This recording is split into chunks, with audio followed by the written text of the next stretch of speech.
Hello friends आज हम लोग एक ऐसे संस्था के बारे में बात करने जा रहे हैं जो संस्था काफ़ी दिनों से समाचार में एक तरीके से सुर्खियों में बना हुआ है।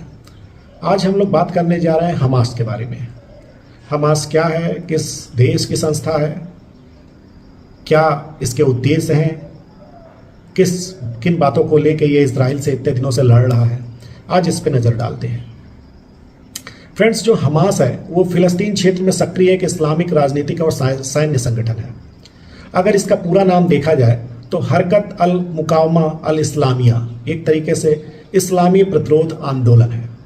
हमास की अगर स्थापना के बारे में देखा जाए तो 1987 में हुई थी, मुख्य रूप से इजराइल के खिलाफ संघर्ष और फिलिस्तीनी स्वतंत्रता के लिए लड़ने के उद्देश्य से यह स्थापित किया गया था।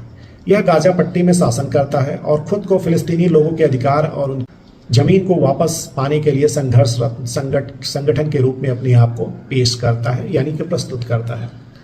अगर हमास और इजराइल के बीच में संघर्ष को देखा जाए तो सबसे पहला अगर देखा जाए तो इनके बीच में भूमि विवाद को लेकर है। इजराइल और फिलिस्तीन के बीच मुख्य संघर्ष भूमि के अधिकार को लेकर है। 1948 में इजराइल के गठन के बाद लाखों फिलिस्तीन लोग अपनी जमीनों से विस्थापित हो गए थे, जिसे फिलिस्तीन लोग अन्याय मानते हैं और उन्हीं अधिकारों को लेके ये संस्था लड़ रही है इजराइल से। गाजा पट्टी और वेस्ट बैंक का नियंत्रण। गाजा पट्टी जहां हमास का शासन है और वेस्ट बैंक जिसे फिलिस्तीन प्राधिकरण नियंत्रित करता है, पर इजराइल का विभिन्न समयों से कब्जा रहा है। हमास इजराइल के कब्जे का विरोध करता है और इन्हीं कारणों से वो संघर्षरत है।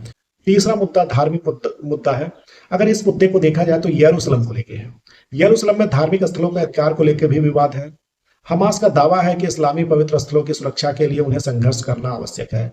अगर देखा जाए तो फिलिस्तीन का जो राजधानी है वो अगर देखा जाए पूर्वी यरूशलेम ही है, लेकिन इस पे इजराइल का कब्जा होने की वजह से रामला इसका एक तरीके से प्रशासनिक नियंत्रण का शहर है।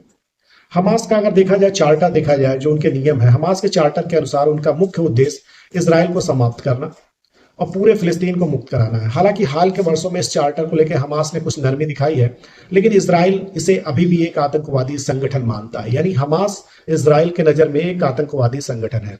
सैन्य संघर्ष अगर देखा जाए इनके बीच में, हमास और इजराइल के बीच में, गाजा पट्टी से इजराइल पर रॉकेट हमले और इजराइल की जवाबी सैन्य कार्यवाही इस संघर्ष को बढ़ावा दे रही है, यानी वो आगे भी ऐसे युद्धरत रहेंगे। वर्तमान परिदृश्य अगर देखा जाए तो हमास के सैन्य विंग अल कसाम ब्रिगेड को कई बार इजराइल पर बड़े हमले करते हुए देखा गया है।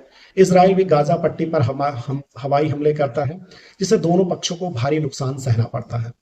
अंतरराष्ट्रीय स्तर पर अगर देखा जाए तो हमास को कुछ देश आतंकवादी संगठन मानते हैं, जैसे अमेरिका, यूरोपीय संघ, जबकि कुछ ऐसे देश हैं फिलिस्तीनी अधिकारों के लिए लड़ने वाला संगठन मानते हैं। अगर देखा जाए ऐसे देशों में ईरान और तुर्की शामिल है।